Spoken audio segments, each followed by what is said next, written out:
Hello, everyone, and welcome back to our fifth weekly segment. We're going to start off with a quick look at the situation in Ukraine. We're looking at this on November 1st of 2022. First of all, the Russian government has declared an end to the partial mobilization, saying that 300,000 people have been mobilized, and according to Russian Defense Minister Sergei Shoigu, of those 300,000, only 82,000 have been sent to the front in Ukraine.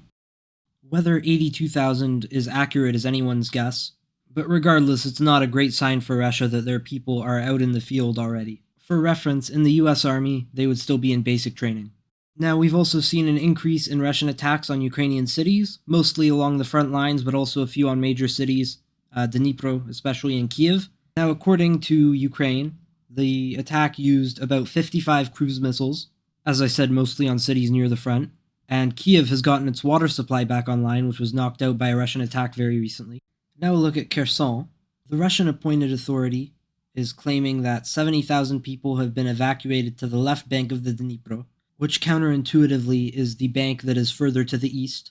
Russian authorities have now announced a plan to enact mandatory evacuations on some areas of the city, starting on November the 6th. There were also explosions which damaged the Russian Black Sea Fleet, currently at Sevastopol in Crimea. Currently, this is believed to be unmanned surface vehicles from Ukraine that caused these explosions. They hit ships including the Black Sea Fleet flagship, replacing the Moskva, the Admiral Makarov. With this as a justification, Russia has withdrawn from the deal that allowed Ukraine to export grain from its Black Sea ports without Russian interference. We only have 3 pieces of world news that we're going to talk about today, so let's start with the one that's related to Russia. The German foreign minister traveled this week to Kazakhstan and Uzbekistan to discuss increasing ties specifically related to energy, which continues to be indicative of Russia's decreasing influence in Central Asia. Second, the protests in Iran are continuing, and they seem to be escalating. It's hard to say where that's going to go. I'm still not very optimistic, but again, I hope to be wrong. The third piece of news also deals with Iran, as well as Saudi Arabia. Now, Saudi Arabia claims to have found intelligence that Iran is planning an attack against them, which they have passed on to the United States and their Gulf state allies. Now, it's difficult to talk about the legitimacy and importance of this, because it really could go either way. It's not unheard of for states who are struggling with internal troubles to create a war or conflict to distract from that, but it's also possible that the Saudis are trying to remind the United States of their importance in the region as an ally, given recent tensions over the Saudi relationship with Russia. So I'd bet on this being mostly nonsense, but I would not rule out the possibility that it's true. Now that finishes up all the news that we have to talk about today, so I want to take a quick look at where this project is going.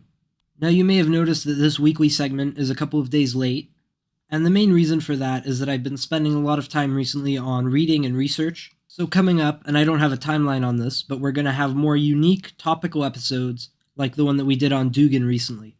So right now I'm looking at another piece on Dugin, looking at his biography and at his place in the Russian intellectual sphere, as well as a look at Igor Girkin, better known as Strelkov, who has been a Russian military blogger on Telegram and previously took part in commanding the Russian military operations in the Donetsk region in 2014 and 2015. And then I'd like to take a look at the members of Russia's National Security Council, their biographies, their jobs, their views, all that sort of thing. I've also been thinking about taking a look at some of John Mearsheimer's arguments on why the West is responsible for the war in Ukraine, or at the radio station Echo Moscow. So if those are things you'd want to hear about, let me know in a comment or message me on Instagram. And in general, if there's anything else you want to hear about, let me know. This has been our 5th weekly segment for November the 1st of 2022, and thank you for listening.